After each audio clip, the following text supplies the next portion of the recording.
चिड़िया अपना घोंसला क्यों ऊपर बनाती है? सांप की डर की वजह से, ताकि मेरे बच्चे सुरक्षित रहे। हम भी इसीलिए भाग रहे हैं कि हमारे बाद जो तकलीफ हमें आई हमारे बच्चों को नहीं आए।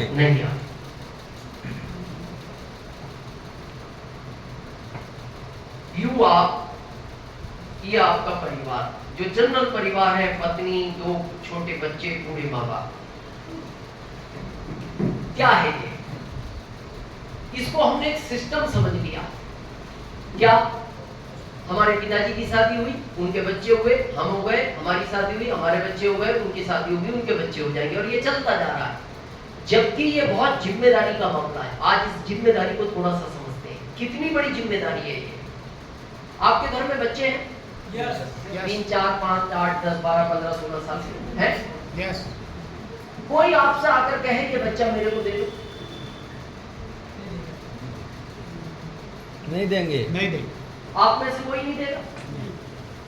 अच्छा, क्यों नहीं दोगे? अपना है, प्यारा है, पढ़ाया लिखाया, बड़ा किया, खाना खिलाया, अपना है सर। अच्छा, अपना है। तो आपको कोई डाउट है?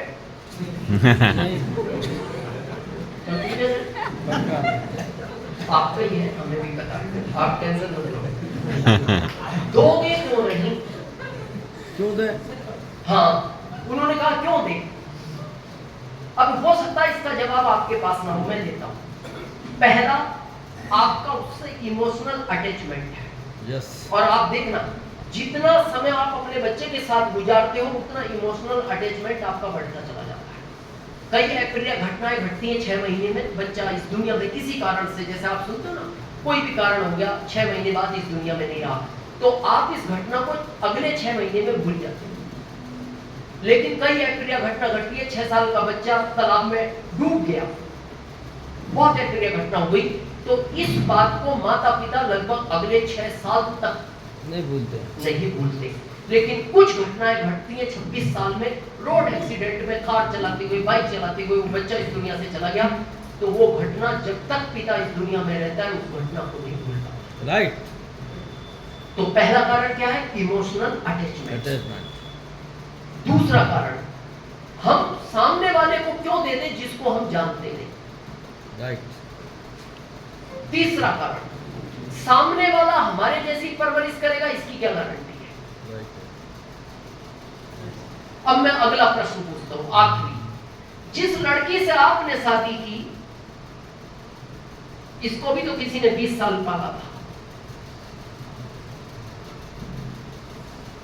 राइट। इसके पिता भी सोच सकते थे मैंने पाला है क्यों, और पहले दिन वो आपको नहीं जानते थे, आपका व्यवहार क्या है ये पत्नी भी नहीं जानती थी, कितने दिन मेरा इससे अच्छा विचार मिलेंगे, और वो भी सोच सकते थे मेरे जैसा पालन पोषण ये करेगा या नहीं करेगा। तो पहली जिम्मेदारी क्या बनती है पुरुष की? पत्नी की आंख में आपकी वजह से कभी आंसू नहीं आना चाहिए। यस। उसको बंगला चाहिए, दिलाओ, ये आपकी जिम्मेदारी है। उसको कार चाहिए, दिलाओ, ये आपकी जिम्मेदारी है। उसको गहने चाहिए, दिलाओ, ये आपकी जिम्मेदारी है। उसको कपड़े चाहिए, दिलाओ, ये आपकी जिम्मेदारी है। और हम क्या करते? क्या करूं, महंगाई बहुत है, क्या करूं? अरे क्या करूं, शादी क्यों करी? क्या करूं? जब सोचना था क्या करूं? मना करते थे परिवार को, मैं जिम्मेदारियां नहीं उठा सकता। ये बहुत जिम्मेदारी का मामला है। और पुरुष लोग बहुत ध्यान से सुनना, जिस घर में पत्नी की आंख से आंसू गिरते हैं उस घर में कभी लक्ष्मी निवास नहीं करती। यस। लक्ष्मी उस घर से आउट हो जाती है। तो क्या जिम्मेदारी है पहली? जिसको लाए हो दूसरे के परिवार से, जो चाहिए दिलाओ। दूसरी जिम्मेदारी, जिन बच्चों को इस दुनिया में लाए हो, 4 पाल सकते थे 4 लाने थे, 2 पाल सकते थे 2 लाने थे, 1 पाल सकते थे 1 लाना था, नहीं पाल सकते थे नहीं लाना था। ये आपके हाथ का कंट्रोल था। और हमें अब क्या कहते हैं लोग? महंगाई बहुत है, इनकी फीस कौन भरेगा? अरे फीस नहीं भर सकते तो घर में इनको क्यों भरा? ये आसमान से गिरता है। मेरा एक ही बच्चा है, तो कई बार लोग सफर में पूछते हैं जब फैमिली की बात चलती है, बोले सर आपके फैमिली में कौन? एक ही बेटा। एक ही क्यों? मैंने कहा ये कहते हो एक ही है, अब क्या करें यार? बोले समझा नहीं मैं। अरे एक है, अब एक ही है। बोले लॉजिक? मैंने कहा जॉब के हिसाब से 2002 मैं जॉब में था तो मेरे को लगता था मैं इसको पालूं, यही बहुत बड़ी बात है। मैंने कहा मेरे को नहीं पता था भविष्य में आरसीएम मिलेगा।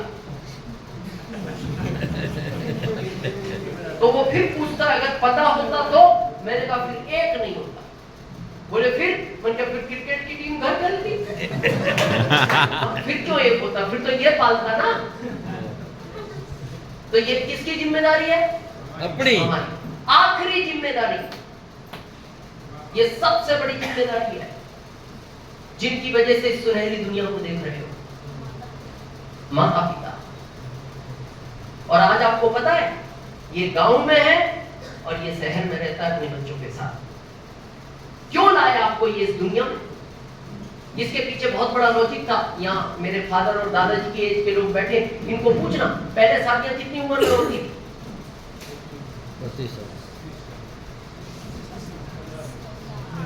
15-16 साल में होती थी पहले शादियां। ये तो नियम बनते गए। पता है इसका क्या कारण था? इसके पीछे बहुत बड़ा लॉजिक था कि ये बच्चा 16 साल का है, जल्दी शादी कर दो, इसके शरीर में ताकत है, जल्दी इसके बच्चे हो जाएंगे, तो जब तक इसके शरीर में ताकत है ये बच्चों को पाल लेगा, और जब इसके शरीर में ताकत नहीं बचेगी बच्चे इसको पाल लेंगे। ये कारण था। आजकल तो फैशन बन गई, 30 साल, 35 साल, 40 साल, मेट्रो सिटी में 50 में कर रहे हैं। अब वो 50 में शादी करता है, 52 में बच्चे होते हैं। अब वो जब बच्चा 5 साल का होता है ये 57 का हो जाता है, और दोनों टेंशन में रहते हैं किसको कौन पालेगा। अब कौन किसको पालेगा? अब वो बाप 57 का हो गया, ये 5 का ही है, तो ये टेंशन में रहता, बाप बूढ़ा होता जा रहा है, मैं बच्चा ही हूं, कौन पालेगा? बाप टेंशन में, ये 5 का है, मैं बूढ़ा होता जा रहा हूं, इसको कौन पालेगा? क्या लॉजिक था? 15-16 साल में शादी करने का लॉजिक क्या था? जब मेरे शरीर में ताकत नहीं बचेगी बच्चे मेरे को पालेंगे। और जब माता पिता को पालने का टाइम आया ये गांव छोड़ गया। 80% लोग आज अपने माता पिता से दूर रहते हैं। यस यस 80% लोग। यस। क्यों लाया आपको इस दुनिया में? आपको शायद अंदाज नहीं होगा, ये माँ हफ्ते में एक बार होती है आपको याद करना। मैं एक रियल कहानी सुनाता हूं अभी ताजी। बिहार में एक डिस्ट्रिक्ट है जहां उनका ग्रुप है सिवान। बिहार में आपको पता है बच्चे को बबुआ बोलते हैं प्यार से। कुछ को पता होगा, वहां प्यार से बच्चे को बबुआ बोलते हैं। एक ही लड़का परिवार का, बहुत गरीब परिवार, और वो बच्चा एक ही जिद पे था, मां मैं पढ़ना चाहता। मां बोलती थी बेटा पैसे नहीं है। पिताजी मजदूरी करते थे तो वो कहते थे बेटा मैं तो नहीं पढ़ा पाऊंगा मजदूरी में। लेकिन मां ने एक दिन कहा बेटा रियल में पढ़ना चाहता है ना, मैं पढ़ाऊंगी, मैं लोगों के घर में बर्तन साफ करूंगी, झाड़ू पोछा करूंगी, लेकिन मैं तेरे को पढ़ाऊंगी। लेकिन एक बात आता है, बड़ा होके छोड़ तो नहीं जाएगा। उसने कहा नहीं मां तुम्हें क्यों छोड़ के जाऊंगा, मैं अकेला हूं, तुम्हारा आखिरी सहारा हूं मैं। पढ़ाया मां ने, बेटा बड़ा हो गया, एग्जाम दी, इंजीनियर बना और अहमदाबाद की कंपनी का मैनेजर बना। 1 लाख पहली सैलरी, सिलेक्शन हुआ उसका।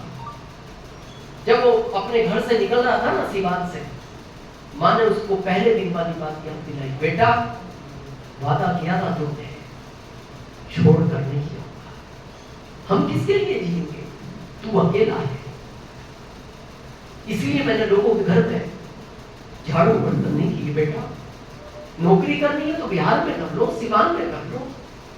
अब उसके पिताजी थोड़े समझदार थे, उन्होंने कहा देखो जा रहा है बेटा, पहली जॉब लगी है अहमदाबाद में, 1 लाख की पहली सैलरी है, इस तरह अब इमोशनल मत हो, जाने दो बेटे को, थोड़े दिन बाद हम ट्रांसफर करा देंगे, आ जाएगा, बिहार में आ जाएगा। लेकिन फिर भी मां ने कहा बेटा वादा तो तोड़ रहे हो, याद रखना, और मां को याद रखना। चला गया वो बेटा। अहमदाबाद में अच्छी कंपनी का मैनेजर बना, 1 लाख सैलरी, शादी हो गई, 3 बच्चे। पहला सिलेक्शन था, छुट्टी नहीं मिली 1 साल। मां बार बार अपने पति को कहती थी बबुआ आएगा नहीं, ये तो धोखा कर गया साथ में, इसने तो वादा किया था मैं साथ रहूंगा, और आपने भी कहा था कि इसका ट्रांसफर हो जाएगा। लेकिन वो पिताजी बार बार समझाते थे पत्नी को, अरे नहीं ऐसा मत समझो, थोड़ा सा काम का वर्क है, उसका बॉस जो है ना सेठ बाहर रहता है, वो भी भारत में नहीं है, जब आएगा वो अकेला कंपनी को नहीं छोड़ सकता, कंपनी का भी मालिक वो ही है। लेकिन उसकी मां को लगता था मेरे साथ झूठ तो बोला जा रहा है, और मां इसी सदमे में बीमार रहने लगी, क्योंकि जिस बेटे को वो इस दुनिया में लाई अब उसको सूना लगता था। बार बार देखती थी, दीवारों को देख कर वो रो पड़ती थी। उसके पति समझाते थे, वो कहती थी घर में क्या है, जिसके लिए हम दुनिया में हैं, जिसको हम दुनिया में लाए, वो आज घर में नहीं, ये दीवारें सुनी लगती है, ये आंगन सुनने लगता है।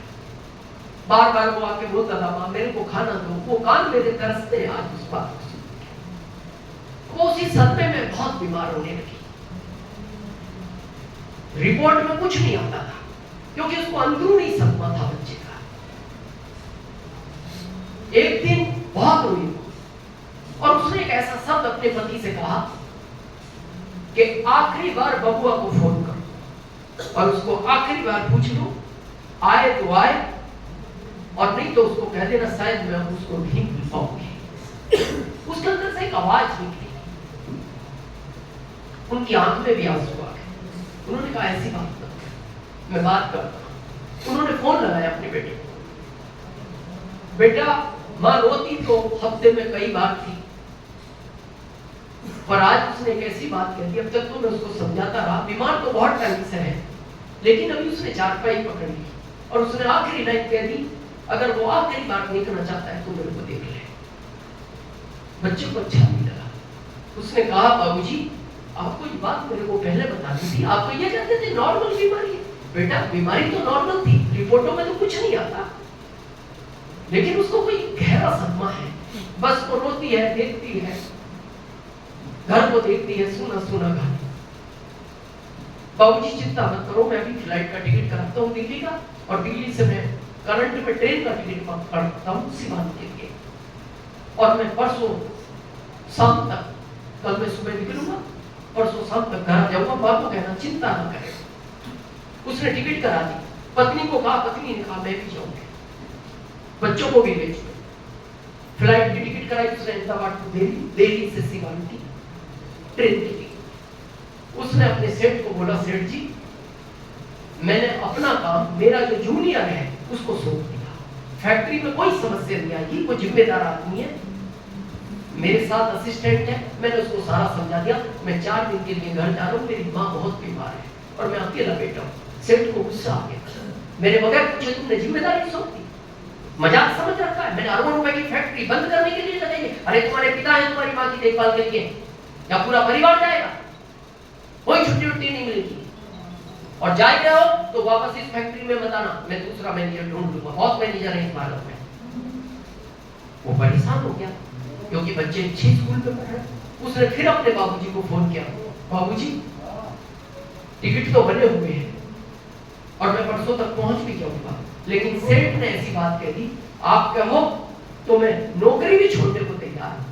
लेकिन पिता भविष्य समझते थे, पिता थोड़ा समझदार होता है।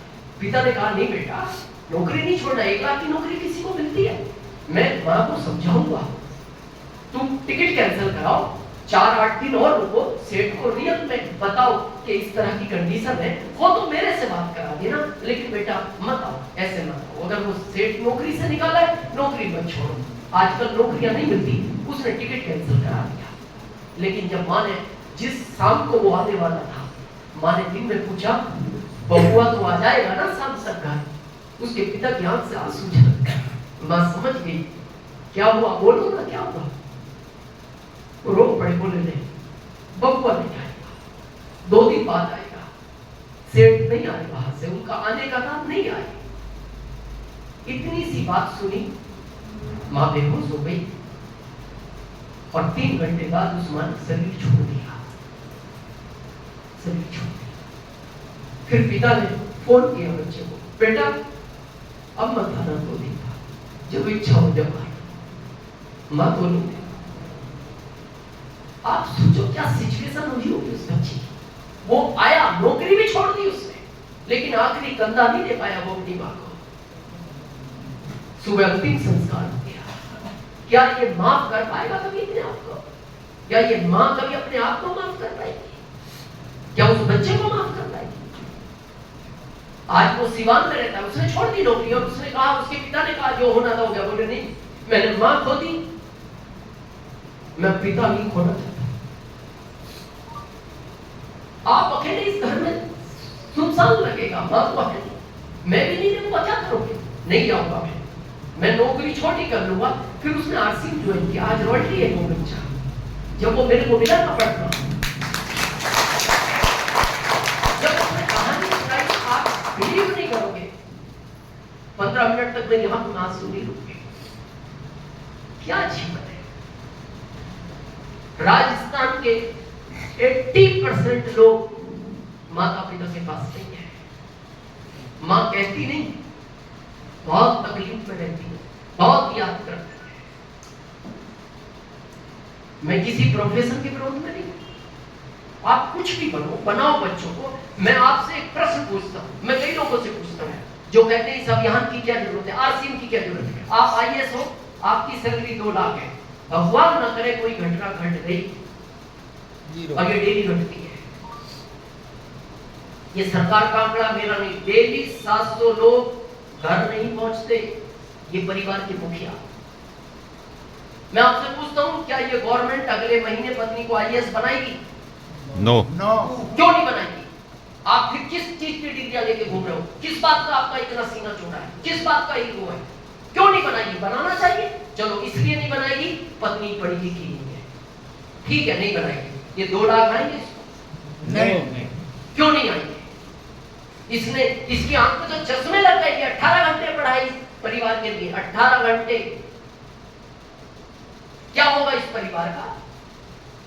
अच्छे हॉस्पिटल में इनका इलाज चल रहा था क्योंकि सैलरी 2 लाख थी, बच्चों को अच्छे स्कूल में पढ़ा रहा था। अब क्या होगा इसके बाद? लेकिन इस अभियान में वो ताकत है, इस सिस्टम में वो ताकत है। गर्व होता है। ये सीनियर जानते हैं, एक कुछ दिन पहले बहुत दुखद घटना हुई आरसी में, भगवान किसी के साथ ना करे। रत्नेश जैन छत्तीसगढ़ रायपुर से, जिस पिन पर मैं हूं ना सफायर, उसी पिन पर थी वो। सफायर की इनकम लगभग 7 से 8 लाख एवरेज पर मंथ आती है, उसी पिन पर थी।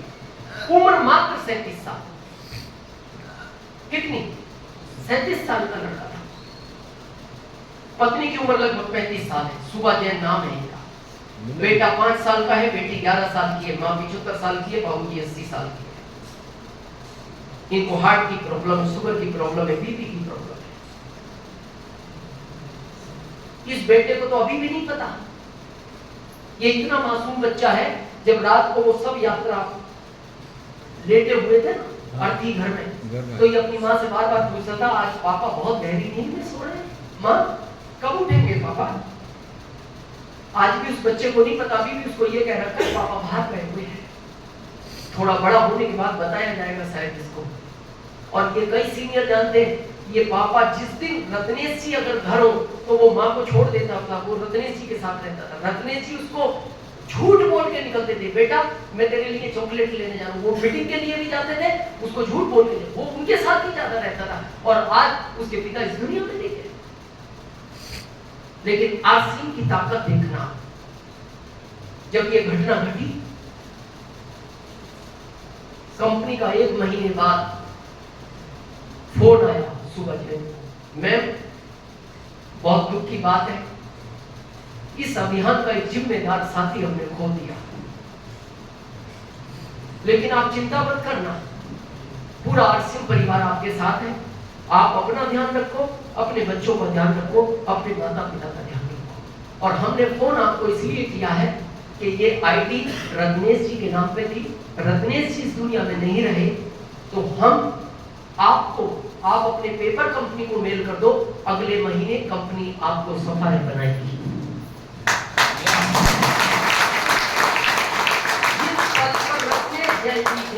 अगले महीने कंपनी ने वही पद उनको दिया।